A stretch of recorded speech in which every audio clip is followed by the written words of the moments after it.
दोस्तों, ट्रेडिंग और इन्वेस्टिंग आप दोनों से ही बहुत सारे पैसे कमा सकते हो, लेकिन इन दोनों में से अच्छा कौन है और ये दोनों होता क्या है, इसे आप ऐसे समझ सकते हो कि ट्रेडिंग और इन्वेस्टिंग दोनों ही शेयर मार्केट से पैसा बनाने के अलग अलग रास्ते हैं। अब ट्रेडिंग में क्या होता है कि आपको थोड़ी दूर चलने पर ही प्रॉफिट मिल जाता है, लेकिन इन्वेस्टिंग का रास्ता बहुत लंबा होता है। इसमें आपको प्रॉफिट बहुत समय बाद मिलता है और इन दोनों के बीच का जो मेन डिफरेंस है वो है टाइम। क्योंकि ट्रेडिंग में बहुत कम समय में आप प्रॉफिट बना सकते हो। आप एक महीने में, एक हफ्ते में, एक दिन में, यहाँ तक कि कुछ मिनटों में बहुत सारा प्रॉफिट कमा सकते हो। लेकिन इन्वेस्टिंग में कुछ महीनों में, कुछ सालों में, 5 साल, 10 साल, 20 साल, उससे भी ज्यादा लग सकते हैं प्रॉफिट कमाने में। अब आप यहाँ पे सोच रहे होगे कि यार अगर कम समय में हमें पैसा मिल सकता है तो हम लंबे समय का इंतजार क्यों करें। तो देखो, यहीं पे मेन बात आती है ट्रेडिंग और इन्वेस्टिंग को समझने की, क्योंकि ये बहुत इंपॉर्टेंट चीज है और ये बहुत क्लियर हो जाना चाहिए आपको इन्वेस्टमेंट शुरू करने से पहले। यहाँ पे मैं आपको बता दूं कि एक आदमी एक समय पे एक ट्रेडर भी हो सकता है और इन्वेस्टर भी हो सकता है, यानी कि एक आदमी ये दोनों काम कर सकता है, लेकिन उसे ट्रेडिंग और इन्वेस्टमेंट के बीच का डिफरेंस जरूर पता होना चाहिए। तो इस वीडियो में हम ट्रेडिंग और इन्वेस्टिंग को तो समझेंगे ही, इसके अलावा हम इन दोनों के बीच के जो मेजर डिफरेंसेस है उनके बारे में भी डिस्कस करेंगे और सबसे आखिरी में मैं आपको ये भी बताऊंगा कि आपको ट्रेडिंग करनी चाहिए या इन्वेस्टिंग करनी चाहिए।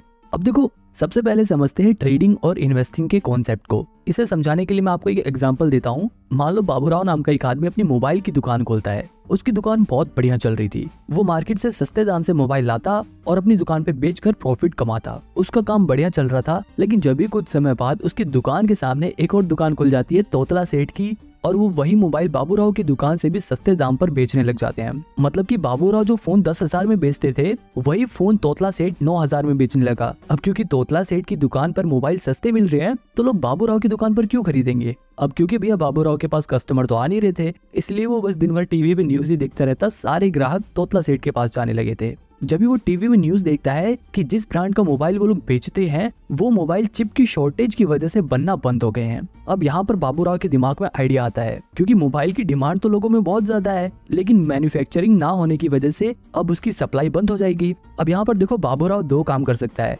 पहला ऑप्शन ये है कि वो रोज सवेरे उठते ही सबसे पहले तोतला सेठ की दुकान पर जाकर उसके सारे फोन 9,000 में खरीद ले और उन्हें अपनी दुकान पर वापस 10,000 में बेचकर प्रॉफिट कमाए। दूसरा तरीका ये है कि वो रोज सवेरे तोतला सेठ की दुकान पर जाकर उसके सारे मोबाइल खरीद ले और उन्हें अपने वेयर हाउस में स्टोर करके रखे, उन्हें बेचे नहीं। इसी तरह वो कुछ महीने अपने पास उन फोन्स को स्टोर करके रखे और जैसे ही उस फोन का प्राइस मार्केट में बढ़ जाए और उसकी डिमांड मार्केट में बढ़ जाए, वो उन फोन को 10,000 की जगह 12,000 में बेचकर ज्यादा प्रॉफिट कमाए। अब यहाँ पर देखो, ट्रेडिंग और इन्वेस्टिंग को समझो। बाबूराव जब डेली फोन सस्ते में खरीद कर उन्हें बेच रहा था तो वो ट्रेडिंग कर रहा था, लेकिन जब बाबूराव ने फोन को कुछ महीनों के लिए स्टोर करके रखा और जैसे उनका प्राइस बढ़ा, उसने जब बेचा तो उसने इन्वेस्टिंग करी, क्योंकि वो डेली चीजों को सेल नहीं कर रहा बल्कि वो उन्हें कुछ महीनों बाद कर रहा है। बिल्कुल इसी तरह ट्रेडिंग और इन्वेस्टिंग वर्क करती है। बस शेयर मार्केट में फोन की जगह शेयर्स आ जाते हैं। मतलब हम शेयर मार्केट में डेली फोन्स की जगह शेयर्स को सस्ते में खरीद कर उन्हें महंगे में बेचकर प्रॉफिट बनाते हैं, तो वो ट्रेडिंग होती है। और अगर हम शेयर्स को सस्ते में खरीद कर कुछ महीने, कुछ साल, 10 साल, 5 साल बाद जब वो शेयर का प्राइस बढ़ जाता है तब बेचते हैं, तब वो इन्वेस्टिंग कहलाती है।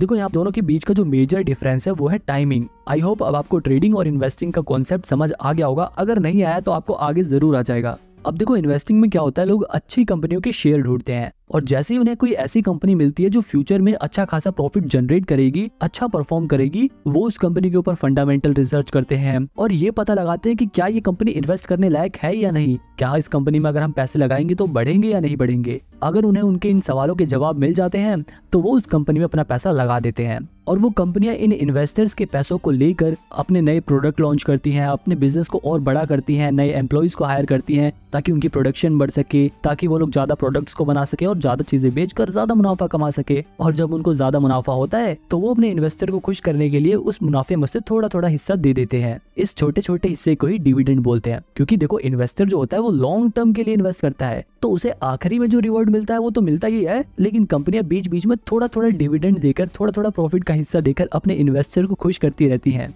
मतलब एक इन्वेस्टर को लॉन्ग टर्म में तो बहुत ज्यादा प्रॉफिट होता ही है, लेकिन उसको बीच बीच में थोड़ा थोड़ा डिविडेंड भी मिलता रहता है, जो उसके लिए एक अर्निंग का काम करती है। और मैं आपको बता दूं कि ऐसे बहुत सारे इन्वेस्टर हैं जिनकी सिर्फ डिविडेंड की कमाई लाखों करोड़ों में होती है।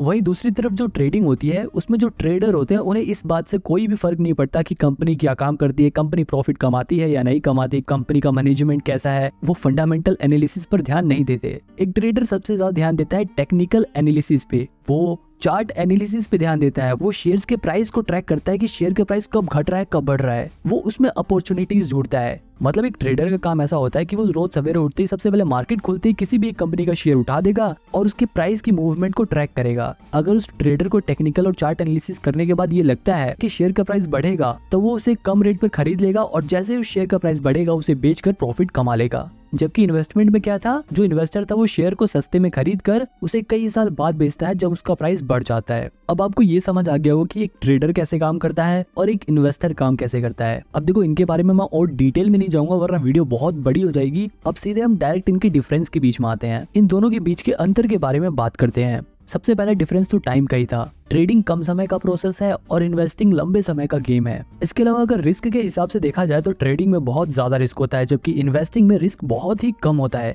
अब ऐसा नहीं है कि इन्वेस्टिंग में बिल्कुल भी रिस्क होता नहीं है, हो सकता है कि शॉर्ट टर्म में शेयर का प्राइस गिर जाए, लेकिन अगर कंपनी अच्छी चुनी है आप लोगों ने तो लॉन्ग टर्म में उस कंपनी का शेयर प्राइस जरूर बढ़ेगा और इस वजह से इन्वेस्टिंग में रिस्क बहुत कम हो जाता है। वहीं ट्रेडिंग रिस्की इसलिए होता है क्योंकि ये एक तरह का गैम्बल है। मान लो दो दोस्त हैं, वो आपस में हेड टेल वाला गेम खेलने का डिसाइड करते हैं और बोलते हैं कि अगर हेड आया तो तू जीत गया और टेल्स आया तो मैं जीत गया। तो ये देखो ये एक तरह का गैम्बल है और शेयर मार्केट में भी बिल्कुल ऐसा ही होता है। बस वहाँ पे दो जनों की जगह बहुत सारे लोग आ जाते हैं और वो लोग हेड टेल की बजाय शेयर के प्राइस घटने या बढ़ने के ऊपर बैट लगाते हैं। मतलब बहुत सारे लोग होते हैं जिसमें से कुछ लोग ये अंदाजा लगाते हैं कि शेयर का प्राइस गिरेगा और कुछ लोग अपने पैसे लगाकर कहते हैं कि शेयर का प्राइस बढ़ेगा। और ये लोग अपने पैसे कहाँ लगाते हैं, ये लोग अपने पैसे लगाते हैं ब्रोकर के पास, यानी कि ग्रो जीरोधा जैसे ब्रोकर के पास अपने पैसे लगाते हैं। अब देखो अगर शेयर का प्राइस बढ़ गया तो ये वाले लोग जीत जाएंगे, अगर ये लोग जीत जाएंगे तो जो लोग हार गए हैं उनका पैसा जीते हुए लोगों के पास चला जाएगा और उस जीते हुए पैसे में से थोड़ा सा कमीशन ये ब्रोकर्स रख लेते हैं। और इतना ही नहीं, इस जीते हुए हिस्से में से सरकार भी टैक्स के नाम पर अपना हिस्सा इनसे ले लेती है। अब यहाँ पर ये देखो कि जो ब्रोकर है और ये जो गवर्नमेंट है इनको तो हमेशा कमीशन और टैक्स मिलेगा, चाहे ये लोग जीते चाहे ये लोग जीते। लेकिन लॉन्ग टर्म में नुकसान किसका होता है, सिर्फ ट्रेडर्स का। मतलब सिंपल सी बात यह है कि अगर ट्रेडिंग में आपने पैसे बनाए हैं तो वहीं दूसरी तरफ किसी ने अपने पैसे गंवाए हैं। कल को जब वो पैसे बनाएगा तो हो सकता है कि आप अपने पैसे गंवाओ, इसीलिए ट्रेडिंग रिस्की रहता है।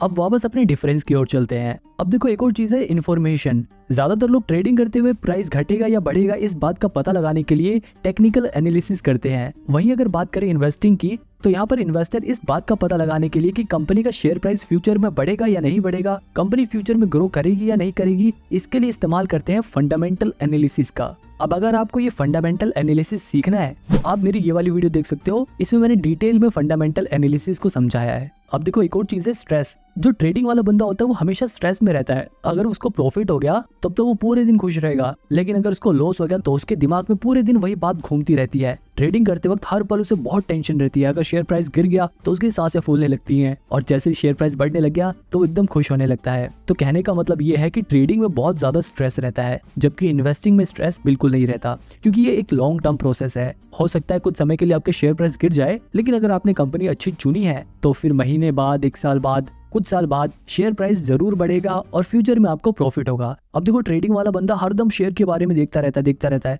लेकिन इन्वेस्टिंग वाला बंदा आराम से एक बार इन्वेस्ट कर देगा और फिर कुछ टाइम बाद अपना देखेगा इन्वेस्टमेंट, अच्छा हाँ मेरा शेयर प्राइस जितना बढ़ गया या इतना गिर गया, फिर दोबारा बंद कर लेगा, क्योंकि उसे बेचना नहीं है, उसने लॉन्ग टर्म के लिए इन्वेस्ट कर रखा है। फिर कुछ समय बाद वो दोबारा से खोल के देखेगा कि हाँ भाई अब तो आज मेरे शेयर प्राइस बढ़ गए, वो कम देखेगा और उसको कम टेंशन होगी। लेकिन ट्रेडर को हर पल टेंशन रहती है, प्रॉफिट होने के बाद भी और लॉस होने के बाद तो ऑब्वियसली रहती है।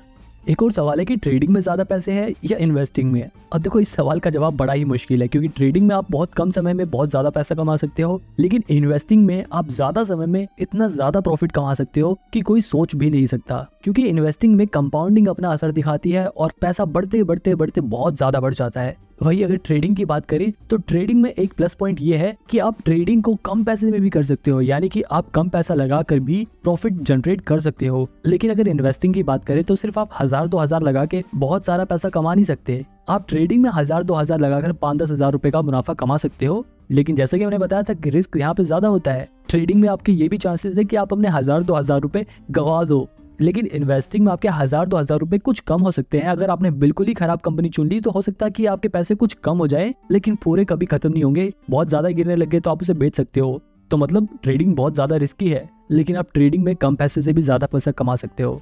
बात करें एक्सपेंस की, अगर आप ट्रेडिंग करते हो तो आपको ज्यादा चार्जेस देने पड़ेंगे, लेकिन अगर आप इन्वेस्टिंग करते हो, आप डिलीवरी में शेयर्स को खरीदते हो, तो आपको ब्रोकरेज कम देना पड़ेगा, यानी कि कम चार्जेस देने पड़ेंगे। जैसे कि मैंने आपको ऊपर वाले एग्जांपल में बताया था कि लोग ट्रेडिंग में बहुत सारी ट्रांजैक्शन करते हैं, इसलिए उनके ऊपर चार्जेस लगकर बहुत ज्यादा चार्जेस हो जाते हैं। लेकिन इन्वेस्टिंग में लोग एक बार शेयर खरीद लेते हैं तो उसे कई सालों बाद बेचते हैं, इसलिए उसके ऊपर चार्जेस बहुत कम लगते हैं। अगर लर्निंग की बात करें कि आप लोग ट्रेडिंग जल्दी सीख सकते हो या इन्वेस्टिंग जल्दी सीख सकते हो, अब देखो ये दोनों ही बड़ी कॉम्प्लेक्स चीजें हैं, पर मेरा ऐसा मानना है कि इन्वेस्टिंग सीखना ज्यादा आसान है एज कम्पेयर टू ट्रेडिंग, क्योंकि ट्रेडिंग बहुत ही रिस्की है। ट्रेडिंग में जो प्रोफेशनल लोग होते हैं सिर्फ वही पैसा बना पाते हैं, और जो नए लोग होते हैं उनमें से 90% लोग अपना 90% पैसा 90 दिनों के अंदर ही गवा देते हैं। अब अगर ब्रोकरेज चार्जेस की बात करें तो चाहे ट्रेडिंग हो या इन्वेस्टिंग हो, दोनों में ही जो ब्रोकरेज चार्जेस होते हैं वो हर ब्रोकर अपने हिसाब से अलग अलग चार्ज करता है। अगर बात करें ट्रेडिंग की तो यहाँ पर ब्रोकरेज चार्जेस 0.03% से लेकर मैक्सिमम 20 रुपीज पर ट्रांजैक्शन होता है ज्यादातर ब्रोकर्स का। इसके अलावा एम स्टॉक जैसे कुछ ब्रोकर तो ऐसे भी हैं जिनके पास 1000 रुपए से लेकर 2000 रुपए तक का प्लान होता है, जिन्हें खरीदने पर आपका लाइफ टाइम ब्रोकरेज चार्जेस नहीं लगेगा। लेकिन यहाँ पर ध्यान देने वाली बात यह है कि सिर्फ ब्रोकरेज चार्जेस नहीं लगेगा। इसी तरह अगर आप इन्वेस्टमेंट करते हो यानी कि डिलीवरी में शेयर्स को खरीदते हो, तो वहां पर भी जो ब्रोकरेज चार्जेस होता है वो 0.003% से लेकर 20 रुपीज मैक्सिमम पर ट्रांजैक्शन होता है। हालांकि डिलीवरी में भी जीरो था, जैसे कुछ ब्रोकर ऐसे हैं जो एक भी रुपए ब्रोकरेज चार्जेस नहीं लेते, लेकिन इन ब्रोकर्स के पास आपको लगभग 300-350 रुपए अकाउंट मेंटेनेंस चार्जेस देने होते हैं हर साल। ये सब तो ब्रोकरेज चार्जेस थे जो ब्रोकर्स चार्ज करते हैं, लेकिन इसके अलावा गवर्नमेंट भी प्रॉफिट में से अपना टैक्स डिडक्ट करती है। अगर बात करें सिर्फ ट्रेडिंग की तो ट्रेडिंग पे जो प्रॉफिट होता है उस पर लगभग 28% टैक्स देना पड़ता है। वहीं अगर बात करें इन्वेस्टमेंट की, यानी कि अगर हमें लॉन्ग टर्म कैपिटल गेन होता है तो उस पर हमें 20% टैक्स देना पड़ता है। आप में से कुछ लोगों के दिमाग में ये डाउट होगा कि हम ट्रेडिंग या फिर इन्वेस्टमेंट कम से कम कितने रुपए से स्टार्ट कर सकते हैं। तो देखो, आप मिनिमम 100 रुपए से ट्रेडिंग और इन्वेस्टमेंट दोनों ही स्टार्ट कर सकते हो। ट्रेडिंग में आप अपना पैसा फ्यूचर एंड ऑप्शंस में लगा सकते हो, इंट्राडे ट्रेडिंग में लगा सकते हो। इन्वेस्टिंग में आप डायरेक्ट कंपनी के शेयर्स में अपना पैसा लगा सकते हो या फिर म्यूचुअल फंड के जरिए इन्वेस्ट कर सकते हो। अब देखो, यहाँ पर एक और चीज तो ध्यान देने वाली है, अगर आप ट्रेडिंग करना चाहते हो, अगर आप फ्यूचर एंड ऑप्शंस में इन्वेस्ट करना चाहते हो, तो इसके लिए आपके पास इनकम स्टेटमेंट होना जरूरी है। जबकि ट्रेडिंग में आपको इनकम स्टेटमेंट की कोई जरूरत नहीं होती, बस आप अपना डीमेट अकाउंट खुलवाओ और इन्वेस्ट करना स्टार्ट कर दो। ट्रेडिंग और इन्वेस्टिंग की बात यहीं पर खत्म करते हैं और मेन सवाल का जवाब जानते हैं कि आखिर आपको क्या करना चाहिए, आपको ट्रेडिंग करनी चाहिए या इन्वेस्टिंग करना चाहिए। अब देखो, आपको मैं यहाँ पे बिल्कुल साफ साफ बता दूं, अगर आप अभी बिल्कुल नए नए शेयर मार्केट के बारे में सीख रहे हो तब तो बिल्कुल भी ट्रेडिंग की तरफ मत जाना। कभी आप ऐसा सोचो कि आप 1000-2000 रुपए लगा के उसे 5-10 हजार रुपए बना लोगे और फिर 5-10 हजार को 1 लाख करोगे और फिर 1 लाख को 1 करोड़, ऐसे करके आप बहुत सारे पैसे कमा लोगे। ऐसा नहीं होता। अगर आप बिल्कुल नए नए शेयर मार्केट में आए हो, पहली बारी बेशक आप कुछ पैसे बना लो, लेकिन उसके बाद आप अपने पैसे जरूर गवाओगे और वहीं पर आप डीमोटिवेट हो जाओगे। तो इसलिए पहले शेयर मार्केट्स के बेसिक्स को सीखो। इन्वेस्टिंग के जरिए आप डिलीवरी में शेयर्स को खरीदो, उनकी मूवमेंट को ट्रैक करो। आपको धीरे धीरे जब एक्सपीरियंस होने लगेगा, आपको धीरे धीरे जब ये पता लगने लग जाएगा कि शेयर मार्केट कैसे वर्क करता है, तब आप धीरे धीरे अपना ट्रेडिंग में कदम रख सकते हो। लेकिन एकदम से ही ट्रेडिंग मत करने लग जाना। यहाँ पर आप ये ध्यान रखना कि जब आप ट्रेडिंग सीख रहे हो तो उस समय ज्यादा पैसे नहीं लगाने आपको ट्रेडिंग में, आपको कम पैसे से शुरुआत करनी है और जैसे जैसे आपका एक्सपीरियंस बढ़े वैसे वैसे आप अपने पैसे बढ़ा सकते हो। यहाँ पर एक और बात ध्यान देने वाली है कि शुरुआत में जब आप ट्रेडिंग सीख रहे हो तो ऐसा ब्रोकर चुनना जिसका यूजर इंटरफेस आसान हो और वहां पर अकाउंट मेंटेनेंस चार्जेस या फिर प्लेटफॉर्म चार्जेस ना लगे और जिनके ऐप का यूजर इंटरफेस इतना बढ़िया हो कि आप जब भी ट्रेडिंग या इन्वेस्टिंग करो तो आपकी साइट क्रैश ना हो जाए और आपके पैसे ना अटक जाए। आप इसके लिए शुरुआत में एंजल वन जैसे ब्रोकर के जरिए ट्रेडिंग करना स्टार्ट कर सकते हो और अगर आपके पास थोड़े पैसे आ जाए तो आप जीरोधा, एंजल वन, अपस्टॉक में से किसी में भी डीमेट अकाउंट खोल के ट्रेडिंग स्टार्ट कर सकते हो। लेकिन मैं आपको फिर भी सजेस्ट करूंगा कि आप ट्रेडिंग जब ही करना जब आप खुद के पैसे कमाने लग जाओ और अपने पैसे गंवाने का रिस्क ले सको, क्योंकि बहुत सारे ऐसे लोग हैं जिन्होंने अपना पैसा गंवाया भी है। लेकिन आपको हमेशा पॉजिटिव साइड सोच के चलनी है। चाहे आप इन्वेस्टिंग करो चाहे ट्रेडिंग करो, आपको यकीन रखना है कि हाँ, मैं प्रॉफिट अर्न कर सकता हूँ। और अगर आप एक सैलरीड पर्सन, आप हर महीने कमाते हो, आपका मेन मकसद सिर्फ अपने पैसों को भविष्य में सिर्फ बढ़ाना है, तो ऐसे लोग सिर्फ इन्वेस्टिंग कर सकते हैं। वो लोग म्यूचुअल फंड में अपने पैसे लगा सकते हैं। उन्हें ट्रेडिंग करने की कोई भी जरूरत